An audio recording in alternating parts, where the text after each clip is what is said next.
And hello everyone! On my channel, more than one video has already been released on the topic of violence in sports on the part of a coach against athletes. But I have not yet told you about one of the main starting points of these conversations, namely the film Athlete A, which reflects real events taking place in the USA. And today in the video, I'll talk about it. And before starting the video, do not forget to subscribe to the channel so as not to miss new videos, and be the first one to know the news from the world of rhythmic gymnastics. In 2019, a new film from Netflix was released about the realities of the world of big sports. It talks about American artistic gymnastics, a sport where girls from early childhood devote themselves only to trainings. And if from the outside they seem strong and beautiful, then in the reality everything may not be so nice. So the film Athlete A, in the original, or The Price is Gold, The Scandal in American Gymnastics, interpreted into Russian, told about the broken lives of gymnasts and what is happening inside sports life.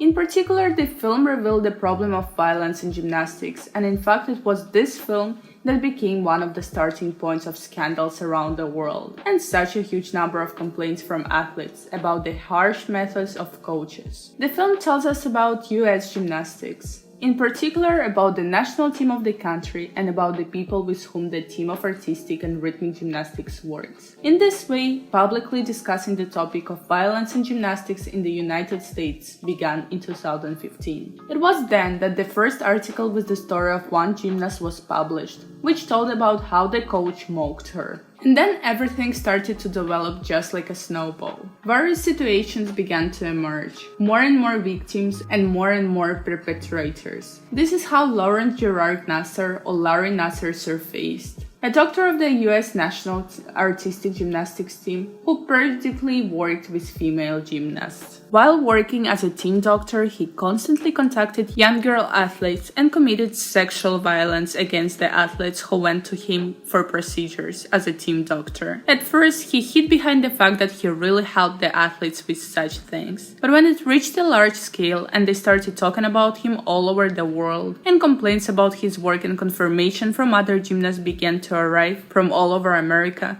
that he did the same with them, he no longer could make any excuses. The investigation began, including from the medical side, and whether it was possible to treat athletes in this way. During the course, it turned out that such actions could not in any way affect the injuries of gymnasts, which became a confirmation that these were just violent actions against minors. His victims included gymnasts from the US Olympic artistic gymnastics team, as well as 1999-2001 US rhythmic gymnastics champion Jessica Howard. Sexual abuse was ignored not only by the coaches but also by the US Gymnastics Federation, covering up their reputation, and the coaches did not inform about the complaints of children to the authorities. Many victims in their confessions shared that they did not even think that it was sexual violence, since they trusted the doctor of the national team, as he was the kindest to them. Larry Nassar was sentenced to 175 years in federal prison for possession of child pornography, which was found during a search of his house, and for the sexual harassment of the athletes. It is very important that the film does not end at the moment when Larry Nassar is condemned, but continues in the direction of exposing the president of the US Gymnastics Federation, Steve Penny, who covered everyone, so as not to spoil the reputation and put economic success above the mental health of the athletes. In general, in professional sports, the line between sports training and violence against children is blurred, and when real violence occurs, athletes simply do not realize this and perceive it all as an action of the training. The conflict with Larry Nassar led to other problems in gymnastics, including abuse from the coaches, from which the children were intimidated and could not talk about any conflicts. In fact, I trained at a high level. The gymnasts did not have support from anyone, not from doctors, not from coaches, or from parents,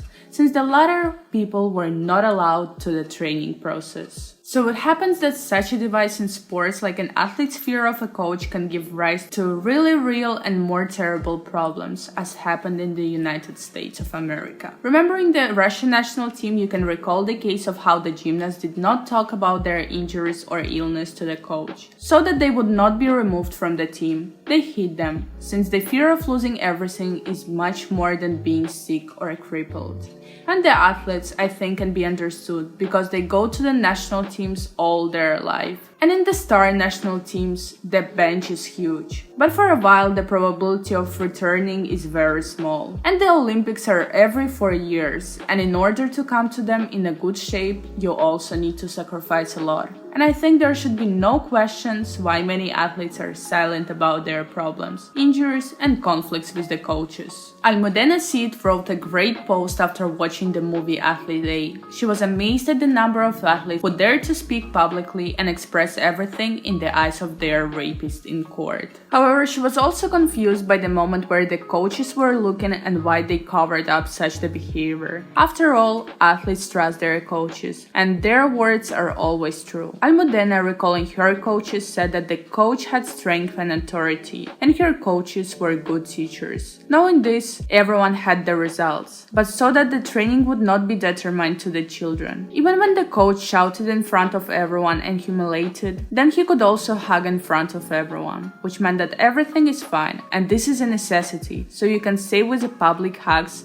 that the coach made amends for publicly shouting at the athletes. Almudena Cid also spoke negatively about the film Beyond the Limit with Margarita Mamoun, saying that such insults are not acceptable and that the medals and success should not be higher than a person's mental and psychological health. Violence against an athlete can manifest itself in many ways, not only in sexual terms, and it is very important for a parent not to want to see their child at the top of the podium at any cost, and to realize that in any case he will idealize the coach, no matter what he does and no matter what actions he takes. After all, for the child will receive the medals and a stereotype will develop in his head that in order to achieve something, one must go through such a torment and endure such an attitude towards oneself. And after the sport, the child will need years to realize that he could live without any quarrels in life, and the coach idealization was simply fake. In my opinion, I'd like to believe that the state invests money not only in sports and in order to get the medals, but also in order to invest in a person's value that the sports gives. Of course, there are a huge number of coaches who currently work and know how to balance with cruelty and tardiness towards their athletes. There is also a percentage of people who don't know how to do this, or even communicate with athletes without the cruelty. But the weird thing is that a huge number of athletes are silent and are still afraid to talk about the problems they face. Federations continue to ignore, and what is happening in this world becomes a really big issue.